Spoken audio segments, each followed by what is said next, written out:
Maayong buntag mga higala, ug salamat sa Dios sa lain na pud nga adlaw nga nakadugang sa atong mga edad.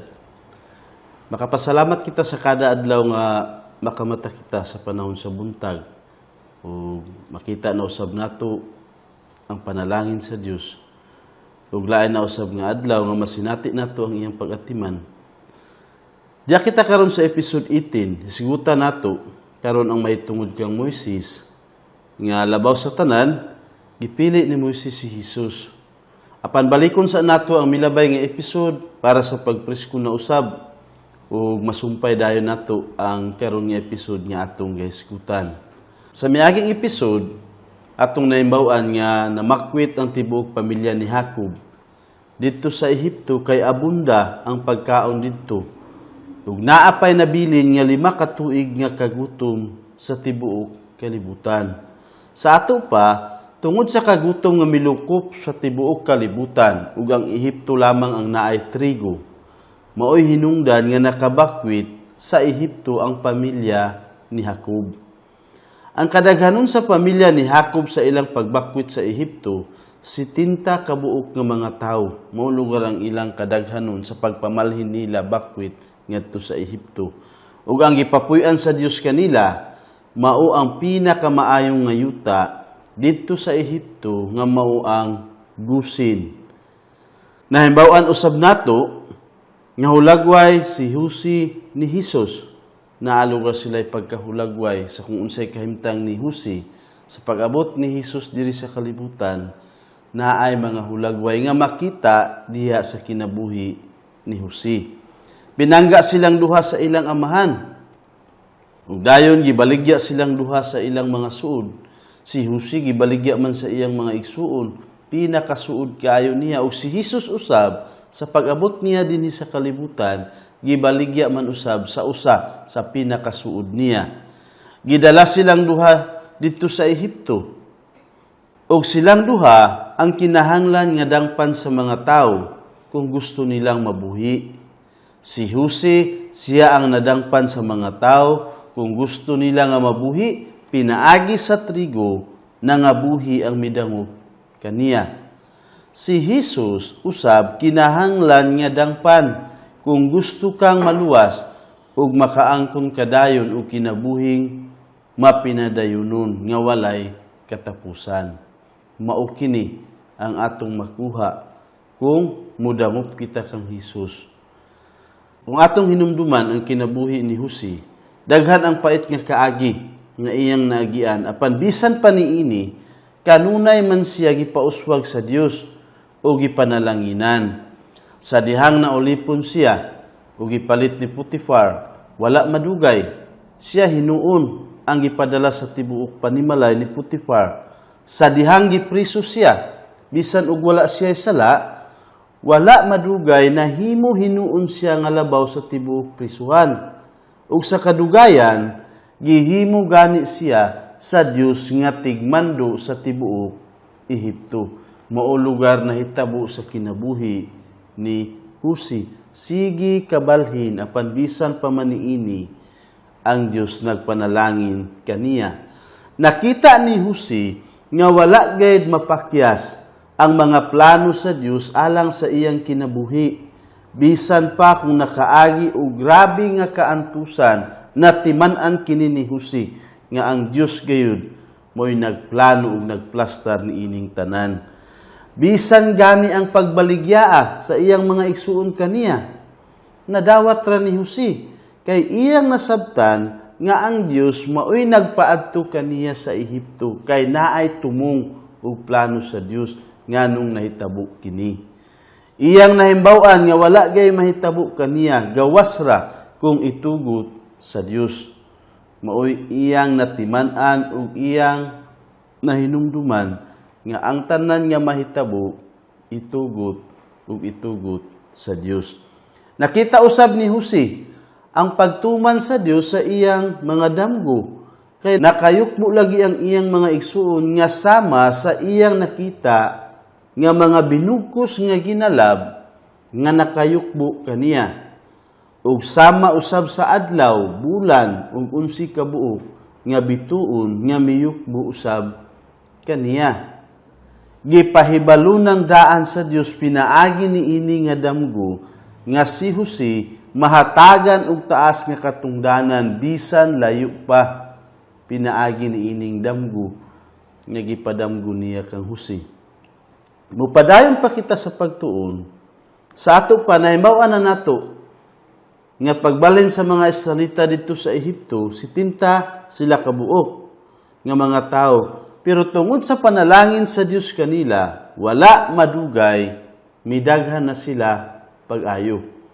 Gikan sa sitinta, mas nagdaghan ug nagdaghan sila. Milabay ang panahon, ug unya, namatay si Jose nga nahimong gobernador sa Ehipto. Ug namatay usab ang paraon nga nagpangga kang Jose, ug labi man usab sa iyang mga kaliwatan.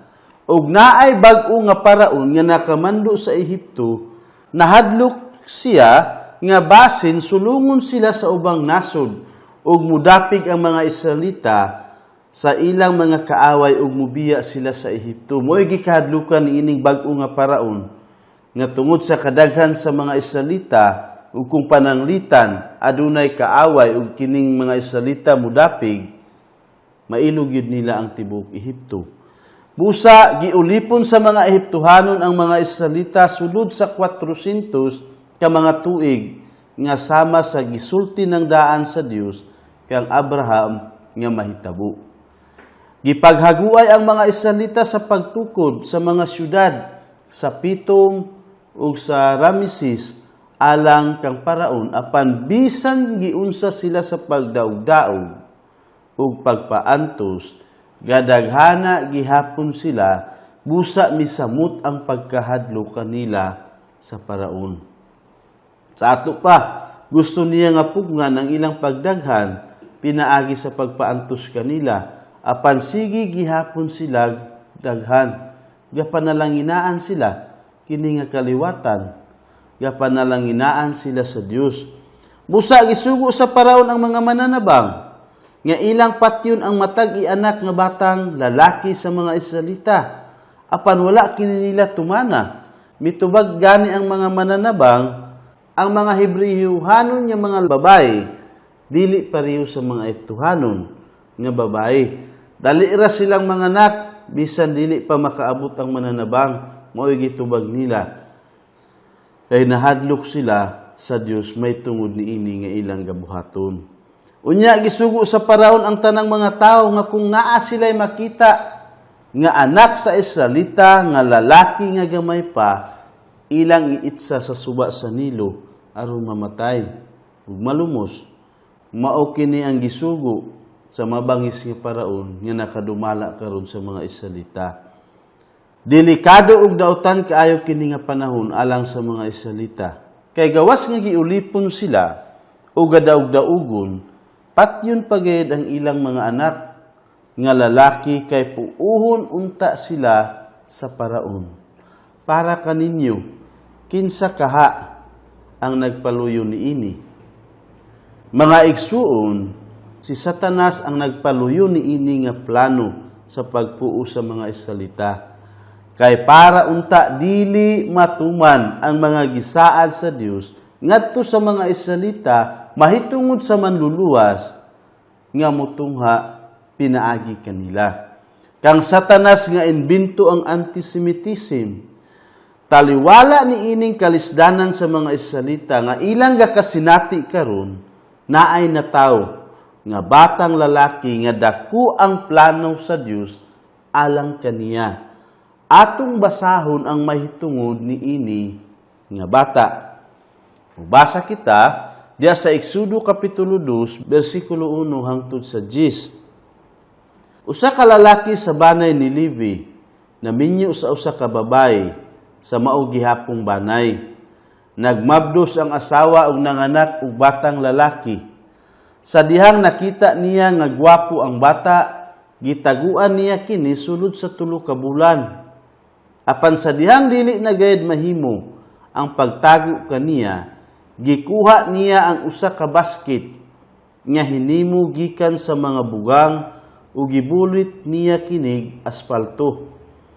Gisulod niya sa basket ang bata ug gibutang kini sa kasagbutan.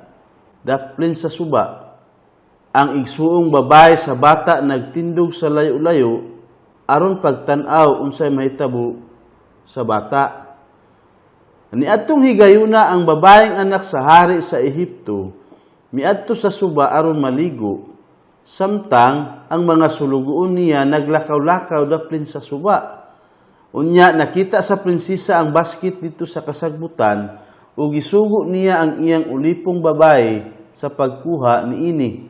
Sa dihang giablihan sa prinsesa ang basket, nakita niya ang bata nga naghilak. Naluoy siya sa bata ug miingon, usagayad kini sa mga batang Hebreo. Unya nangutana kaniya ang igsuong babae sa bata, magkuha ba ako og usa ka Hebreo nga inahan aron maoy mo pasuso sa bata alang kanimo? Ang prinsesa mitubag, lakaw, pagkuha. Milakaw ang batang babae ug gitawag niya ang inahan sa bata. Giingnan sa prinsesa ang inahan sa bata, dad-a kining bataa, ug atiman na siya og suhulan ko ikaw. Busa gidala sa babae ang bata ug gialimahan. Sa pagkadako na sa bata, gidala siya sa iyang inahan ngadto sa prinsesa. Giisip sa prinsesa ang bata nga iyang kaugalingong anak, miingon siya, gikuha ko siya sa tubig. Busa ang bata, ginganlan niya Moises. Sa ato pa, si Moises ang ngalan niini nga espesyal nga bata. Ug gikan sa linya o kaliwatan ni Levi ang iyang mga ginikanan. Ug silang duha nagpaabot sa manluluwas ug atong mabasa ang mahitungod sa ilang pagtuo diha sa Hebreo kapitulo 11 bersikulo 23. Tungod sa ilang pagtuo sa dihang gipanganak si Moises, ilang gitago sulod sa 3 ka bulan. Apan sa medyo na nagdako ug lisod na itago, gisulod si Moises sa iyang inahan sa basket nga iyang gibulit og bugang ug iyang gipalutaw nganha sa kasagbutan daplin sa suba sa Nilo. Ug gibantayan dayon sa atin ni Moises nga ginganlan og Miriam. Gikan sa layo-layo ang basket nga diha ang bata. Nakaabot dayon ang prinsesa nga anak sa paraon dito sa suba ug iyang nakita ang basket ug gipakuha niya sa iyang sulugoon ug nakita niya si Moises ug naluy-an niya kini sa iyang pag-abri sa basket. Diretso dayon ni duol si Miriam ug iyang gipangutan-an ang prinsesa kung gusto niya nga mangita ug makapasuso sa bata. Ug misugot ang prinsesa busa diretso giadtuan ni Miriam ang kaugalingon nila nga inahan ni Moises. Sa ato pa, ang inahan ni Moises mao'y nakapasuso kaniya ug mao'y nakapadako kaniya. Ug sa dako na si Moises, gidala sa iyang inahan ngadto sa prinsesa ug maunay nahimo nga inahan ni Moises ug maupagay nagngalan kaniya og Moises. Ug gikan adto didto na nagdako si Moises sa palasyo sa paraon. Maulugar ang kahimtang ni ini nga bata. Moises ang iyang ngalan, buot pasabot, gikuha siya gikan sa tubig. Basin atong natimanan sa atong pagbasa sa Genesis sa nanglabay nga mga episode, nga usahay, ganganlan ang mga Israelita ug mga Hebreo. Usa pa kini nga gaingalan sa mga Israelita. Sa ato pa, atong balikon ang may tungod sa kahimtang ni Moises, mao'y gidak-an ni Moises ang harianon nga kahimtang dito sa palasyo sa paraon, kay gihimo siya o giangkon siya nga anak sa prinsesa. Pinaka-espesyal ang iyang gakanon matag adlaw kini si Moises, buhong sa tanan. Pinakamaayo ang iyang eskwelahan, kay anak man sa prinsesa, ug natudluan sa tanan niya kinahanglan nga mahimbawan sa usa ka membro sa pamilya sa hari. Apan nahimbawan ni Moises nga Israelita siya ug nahimbawan usab niya ang mahitungod sa gisaad nga manluluwas. Siguro nga didto niya kini nahimbawi sa iyang inahan ug amahan ug sa uban niyang pamilya. Tungod kay kung atong hinumduman, ang iyang mama ang nagpasuso kaniya. Ug basi na ay higayon niya makagkita usab siya sa ilang mga igsuon ug uban niya nga parinti. Busa mo hinungdan nga wala malilong kaniya ang iyang gigikanan ug nasayra niya nga dako gid siya nga Israelita ug Hebreo siya. Ug sa hamtong na si Moises, naay naitabo sa iyang kinabuhi nga kahibulungan gayud. Basa kita sa Hebreo Kapitulo 11, versikulo 23 hangtod sa 27. Dahil lakod kita sa 39. Tungod sa pagtuo, ang mga ginikanan ni Moises nakahimo sa pagtago kaniya sulod sa 3 ka bulan, human siya matawo. Nakita nila nga matahom siya nga bata ug wala sila mahadlok sa pagsupak sa sugo sa hari. Tungod sa pagtuo si Moises sa dako na siya, midumili nga tawgong anak sa babaeng anak sa paraon. Gipalabi niya ang pag-antos uban sa katawhan sa Dios kaysa pagpahimulo sa sala sulod sa mubong panahon. Naghuna-una siya nga ang pag-antos sa mga pagyubit tungod sa Mesiyas labi pang bililhon kaysa tanang bahandi sa Ehipto tungod kay gilantaw niya ang ganti nga madawat niya.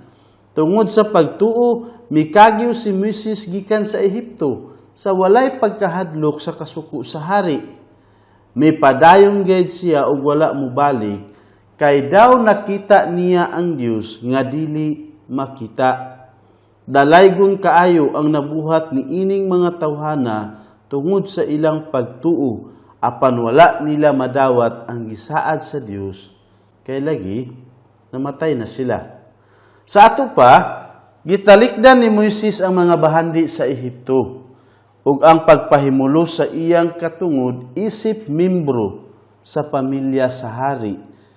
O gipalabi hinuon niya ang pag-antos uban sa katawhan sa Dios kaysa pagpahimulos sa sala sulod sa mubong panahon. Giisip niya nga ang iyang mga pag-antos tungod kang Kristo mas bililhon pagayud kaysa tanang bahandi sa Ehipto. Daw nakita ni Moises ang Dios nga dili makita, mao ang iyang pagtuo. Iyang gipili si Jesus kaysa mga butang o kahimtang nga lumalabay lamang nga iyang maangkon unta sa puder nga didto siya sa hari. Propeta usab si Moises, busa iyang gitudluan ang katawhan mahitungod kang Jesus bisan kung siya mismo wala makakita sa manluluwas. Naglantaw si Moises ug iyang nakita ang umaabot nga Kristo. Mingon gani gadina nga daw nakita niya ang Dios nga dili makita. Mupadayon pa kita sa pagbasa mahitungod sa kinabuhi ni Moises sa didto pa siya gapuyo sa palasyo sa paraon. Diha sa Exodo Kapitulo 2, versikulo 11 hangtod sa 15, side E. Usa ka adlaw ni ana, sa dako na si Moises, miduaw siya sa iyang katawhan ug nakita niya nga gipugos sila sa pagbuhat sa bugat nga trabaho. Unya nakita niya ang usa ka Hebreo nga gikulata sa usa ka Ehiptohanon. Milingi-lingi si Moises sa palibot niya ug sa dihang wala siya laing nakita, gipatay niya ang Ehiptohanon ug gilubong niya sa balas. Pagkasunod adlaw, mibalik siya ug nakita niya ang duha ka Hebreo nga nag-away. Giingnan niya kadtong sad-an, nganong imo man gibunalan ang imong kadugo. Ang tawo mitubag, unsay katungod mo sa pagmando ug paghusay kanamo? Patyon mo ba usab ako sama sa imong pagpatay sa Ehiptohanon? Nahadlok si Moises ug miingon sa iyang kaugalingon, nasayo di ay ang mga tao sa akong nahimo. Sa pagkasayod ni ini sa hari sa Ehipto, buot niyang patyon si Moises, apan mikagyo si Moises ngadto sa yuta sa Midian ug mipuyo didto. Sa ato pa, mao'y nahitabo. Sa hamtong na si Moises miadto sa iyang katawhan nga mga Hebreo ug nakita niya nga gipugos sila sa bugat kaayo nga trabaho. Naklaro niya mismo kung giunsa sila sa pagdaog-daog ug sa pagpasipala kining iyang mga kaliwatan. Ug naa siya nakita nga Ehiptohanon nga gakulata sa usa ka Hebreo ug iyang gipatay ang Ehiptohanon. Gani pa gilubong niya kini sa balas sa iyang pagkasayod nga walay nakakita nga laing mga tao. Dawbi, unya na himbawan sa paraon ang gibuhat ni Moises. Ug nagplano siya sa pagpatay kaniya busa milayas si Moises ug didto na nagpuyo sa Midian. Nangasawa si Moises didto og si Fura ang ngalan sa iyang asawa. Ug nanganak sila og duha kabuok nga batang lalaki nga mao si Gersom ug si Elisir ang ngalan sa duha niya ka anak.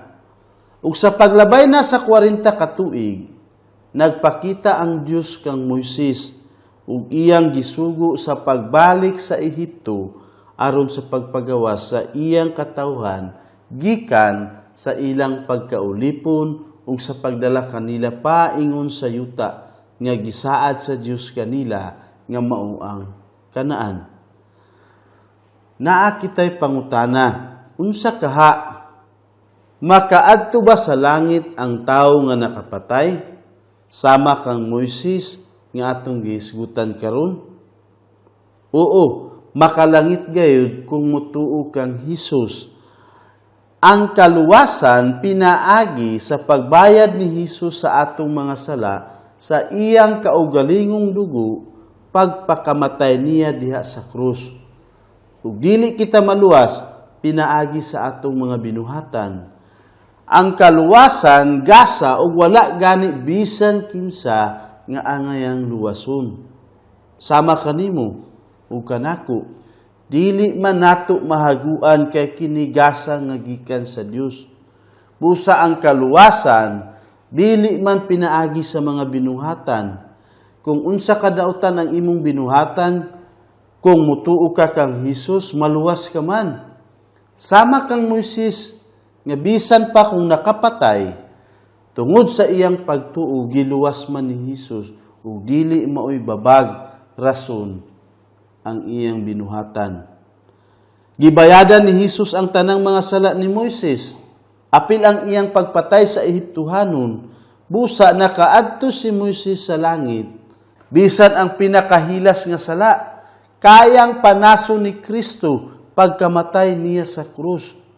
Naganto si Kristo sa sakit kaayo nga kamatayon alang sa tanan gayud nato nga mga sala bisan ang hilas kaayo nga mga sala nga atong gibuhat uras nga mutuo kita kang Hesus duha ka kamot ang iyang idawat kanato para sa kaluwasan. Atong basahon ang may tungod sa pagsugo sa Dios kang Moises sa pagbalik sa Ehipto. Exodo Kapitulo 3, versikulo 1 hangtod 14. Samtang si Moises nagbantay sa panon sa mga hayop ni Jethro, nga iyang ugangan, nga pari sa Midian, iyang gidala ang panon sa mga hayop ngadto sa kasagpang bahin sa kamingawan, ug miadto sa Horeb, ang bukid sa Dios. Dito ang anghel sa Ginoo mipakita kaniya pinaagi sa usa ka siga sa kalayo sa taliwala sa usa ka sampinit. Ug siya mitan-aw ug nakita niya nga ang sampinit nagsiga apan wala kini maugdaw.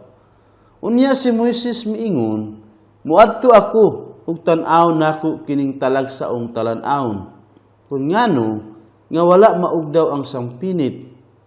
Sa diyang nakita sa Ginoo nga si Moises miadto aron sa pagtan-aw niini, ang Dios mitawag kaniya gikan sa sampinit, Moises, Moises. Ug siya miingon, aniya ako. Unya ang Dios miingon, ayaw pagduol, ubua ang imong mga sandalyas gikan sa imong mga tiil, kay ang dapit nga imong gitindugan, yuta nga balaan. Ug siya miingon, ako mao ang Dios sa imong amahan, ang Dios ni Abraham, ang Dios ni Isaac, ug ang Dios ni Jacob. Unya gitago ni Moises ang iyang naong kay siya nahadlok nga mutan-aw sa Dios. Unya ang Ginoo miingon, nakita nako ang kasakit sa akong katawhan nga atua sa Ehipto ug nadungog nako ang ilang pagtuaw tungod sa mga tigdumala sa buhat ug nahibaluan nako ang ilang kasakitan. Busa na naog ako sa pagluwas kanila gikan sa kamot sa mga Ehiptohanon ug sa pagkuha kanila gikan niadtong yutaa ngadto sa usa ka maayo ug lapad nga yuta. Sa yuta diin nag-agas ang gatas ug dugos, sa mga dapit sa mga Kanaanhon, sa mga Hitihanon, sa mga Amorihanon, sa mga Perisihanon, sa mga Hibihanon ug sa mga Jebusihanon. Ug karon ang pagtuaw sa katawhan sa Israel miabot kanako, ug nakita nako kung giunsa sila pagdaog-daog sa mga Ehiptohanon. Busa dali, paadtuon ko ikaw ngadto sa Paraon aron kuhaon nimo ang akong katawhan, ang mga anak ni Israel gikan sa Ehipto. Apan si Moises miingon sa Dios, kinsa ba ako nga moadto sa Paraon ug magkuha sa mga anak ni Israel gikan sa Ehipto? Siya miingon, ako mag-uban kanimo ug kini mao ang ilhanan alang kanimo nga ikaw akong gisugo. Sa dihang makuha na nimo ang katawhan gikan sa Ehipto, mag-alagad kamo sa Dios dinhi niining bukira. Unya si Moises miingon sa Dios, kung ako moadto sa katawhan sa Israel ug moingon kanila, ang Dios sa inyong mga katigulangan nagsugo kanako nganhi kaninyo, ug kung sila mangutana kanako unsay iyang ngalan, unsa ang isulti nako kanila? Ug ang Dios miingon kang Moises, ako mao ako. Ug siya miingon, isulti kini sa katawhan sa Israel. Siya nga miingon nga ako mao ang nagsugo kanako nganhi kaninyo. Sa ato pa, dinhi niining bersikulo nga bag-o pa natong gibasa, nagpakita ang Dios kang Moises diya sa siga sa kalayo, diya sa taliwala sa usa ka sampinit. Ug natingala si Moises kay dili gaugdaw, pusa miduol alang sa pagtan-aw niini. Nahingangha lugar si Moises kun unsa kini nga itabua. Unya gitawag sa Dios gikan sa gakalayo nga sampinit ug iyang giingnan nga mao ang Dios sa iyang amahan, ang Dios ni Abraham, ang Dios ni Isaac ug ang Dios ni Jacob. O giingnan sa Dios si Moises nga mikanaog aron sa pagluwas sa iyang katawhan gikan sa Ehipto. Naay tuyo ang Dios sa pagpakigsulti niya kang Moises. Nahumana ang 400 ka tuig nga pagkaulipon sa mga Israelita nga iyang gipropesiya kang Abraham ug karon dad-on na sila sa Dios paingon sa Kanaan nga mao ang yuta nga iyang gisaad kanila sa dugay ra nga mga panahon gikan pa kang Abraham. Gisultihan sa Dios si Moises nga iyang paadtuon sa Paraon ug kung iya nang madala ang mga Israelita gikan sa Ehipto, alagaron nila ang Dios didto gayud mismo nga bukira nga mao ang Mount Horeb nga ganganlan usab ug Mount Sinai. Unya maingon si Moises nga wala siya mahimo nga makaatubang sa Paraon ug makapagawas sa mga Israelita gikan sa Ehipto, apan wala magpabalibad ang Dios. Ug sa pagpangutana ni Moises kung unsay iyang itubag, kung mangutana ang mga Israelita sa ngalan sa nagsugo kaniya, giingnan sa Dios nga ako mao ang iyang ngalan. Mao'y gisulti sa Dios ngadto kang Moises.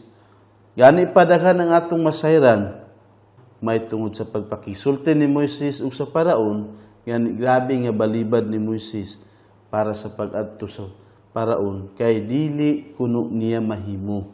Panasayran nato nga nakatuman gid si Moises ug nakasugot pagkuha o pag-adto sa mga katawhan sa Dios dito sa Ehipto.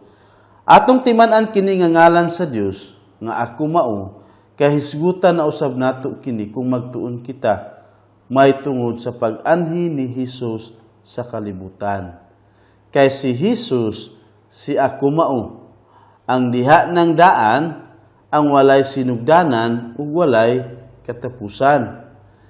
Unya gisultihan sa Dios si Moises kung unsay mahitabo sa iyang pag-abot sa Ehipto.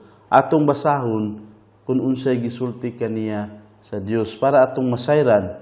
Diya sa Exodo Kapitulo 3, versikulo 18 hangtod sa 22. Sila mamati sa imong tingog, ug ikaw ug ang mga pangulo sa Israel muadto sa hari sa Ehipto.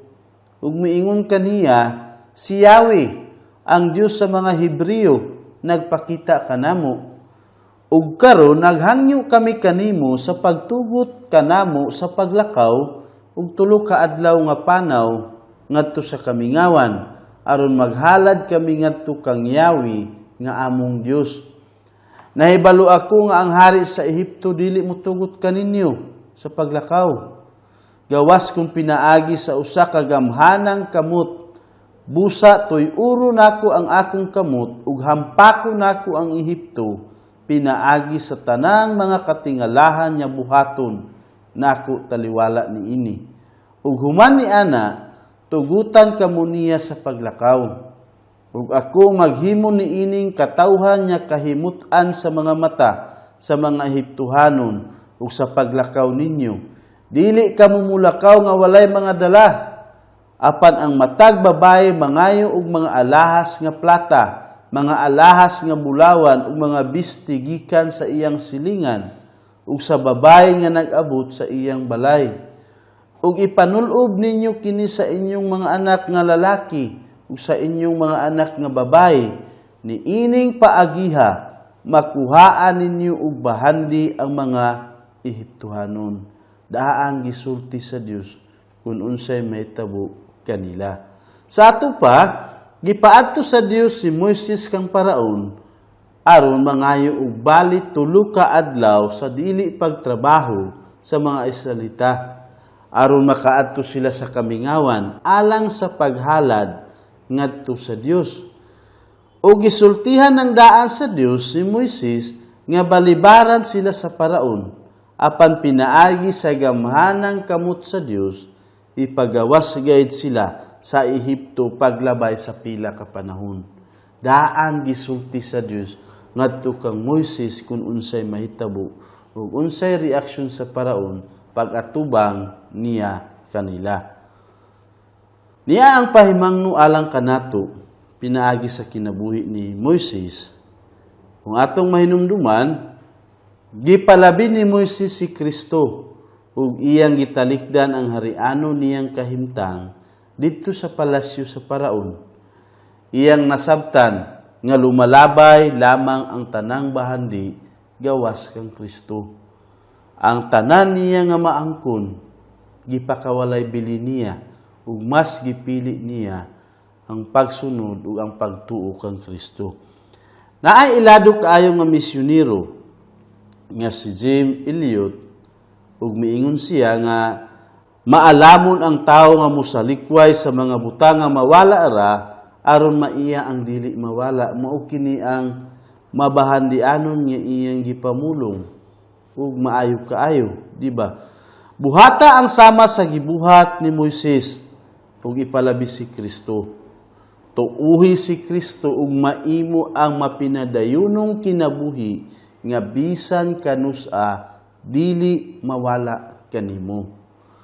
Agi sa pagsira, atong basahon ang usa nga gipropesiya ni Moises nga gihisgutan ni Apostol Pablo sa pagwali niya kang Hari Agripa. Kini nga gipropesiya na niyang daan nga gihisgutan ni Apostol Pablo sa panahon nga nakawali ngadto sa daghan nga mga hintil.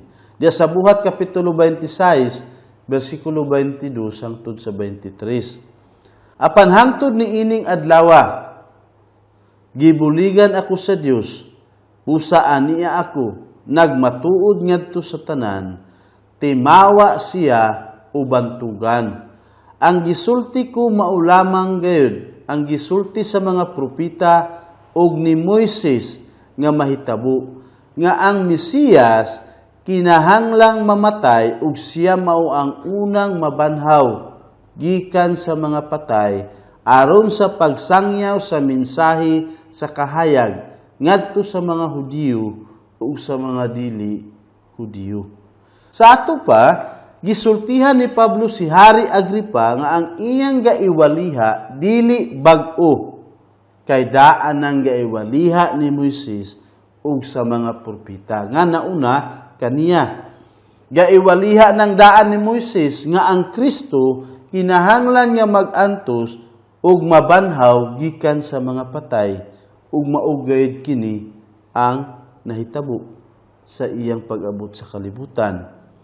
Gituman gayud ni Moises ang gisugo kaniya sa Dios ug mibalik didto sa Ehipto ug sa sunod nga episode atong mahimbaw-an kung unsay nahitabo sa iyang pag-abot didto sa Ehipto ug sa iyang pag-atubang sa Paraon.